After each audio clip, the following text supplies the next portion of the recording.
तर राज्यात कोसळलेल्या पावसामुळे शेतकऱ्यांचं मोठं नुकसान झालंय। कांदा ऊसाच्या पिकाचं मोठं नुकसान या पावसानं केलंय। क्षणात उद्ध्वस्त झालेल्या संसारामुळे अश्रूंचा बांध फुटलाय। पाहूया या संदर्भातला रिपोर्ट।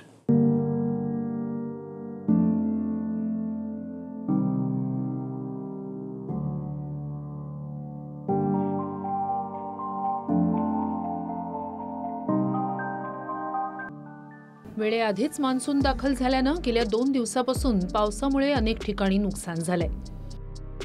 पावसाचा फटका पुण्यात बारामती दौंड भागाला जास्त बसला।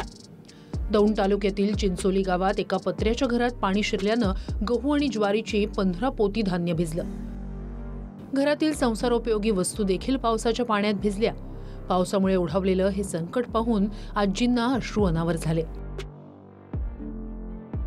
एवढं जुळवाय माझा आयुष्य जाईन आता। एवढं उभं करायचं सारं माझ्यावर शब्द। माझ्या मुलांचं शिक्षण अगदी आम्ही अंगाच्या कपड्याची बाहेर निघलो। समजा पसारा गव्हाच्या 19 गोण आहेत, ज्वारीच्या 2-3 गोण आहेत, गुरांचं खुराक सगळं धान्य भिजलंय। आजी अगदी गादी आणलंय, फ्रीजन ही होता आतमध्ये। काय माग मोटर आहेत 2 ह्याच्या पुटीची मोटर, पाणी माराय मोटर घेतली होती, सारे पाण्यातच गेलं सारं। कन्हेरी गावालाही पावसाचा मोठा फटका बसला। कुठे कांद्याचं नुकसान झालं तर कुणाच्या घराचं नुकसान झालं। काही ठिकाणी रस्त्यांनाही याचा फटका बसलाय। कांद्याचं नुकसान झाल्यानं महिलांनी मदतीची मागणी केली। तर साहेबांनी केलं माझ्यावर, नाही नुकसान कर्ज काढलं मी, कर्जाला मी आपली आधीच फाशी कशी पाहिलेली माझी। काहीतरी शासनाला द्यावा एवढं, हीच मला शासनाची नम्र एवढं लक्ष द्या। शासनानं नाही दिलं तर मला फाशी कशी पाहिजे। दौंड तालुक्यात काल झालेल्या पावसामुळे शेतकऱ्यांचं अतोनात नुकसान झालंय। जोरदार पावसामुळे इथल्या शेतकऱ्यांच्या कांद्याच्या वखारी भिजल्यात। छगन पाटील या शेतकऱ्याच्या 1-2 नव्हे तर तब्बल 500 पिशव्या कांदा भिजला। कर्ज काढून कांद्याचं उत्पादन घेतल्याचं सांगत या शेतकऱ्याला रडू कोसळलं। आता घरातली भांडी नेन गेले, ती पत्र दार सगळं गेले, धान्य भिजले, नुकसान झालंय। पण नुकसानच्या इतकं देतील का?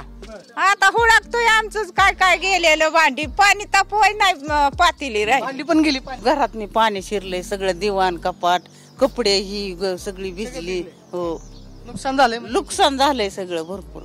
रात्री कुठं होते राहिला? आम्ही ग्रामपंचायतीत होती, पोरं घेऊन। ही पोरं इतकाल्या पाण्यात ओढून काढली पोरं।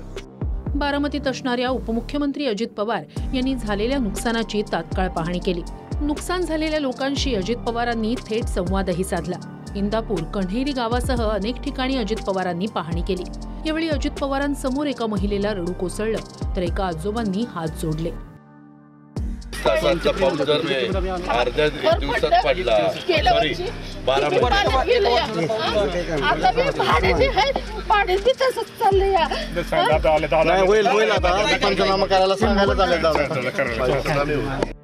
मे महिन्यात पडलेल्या या पावसातच लोकांचं मोठं नुकसान झालंय। घरावर कोसळलेला दुःखाचा डोंगर आणि काढलेलं कर्ज यात अडकलेला हा शेतकरी मदतीची मागणी करू लागलाय। अजिंक्य धायगुडे, प्रदीप कापसेसह दीपक कापरे, TV9 मराठी, पुणे।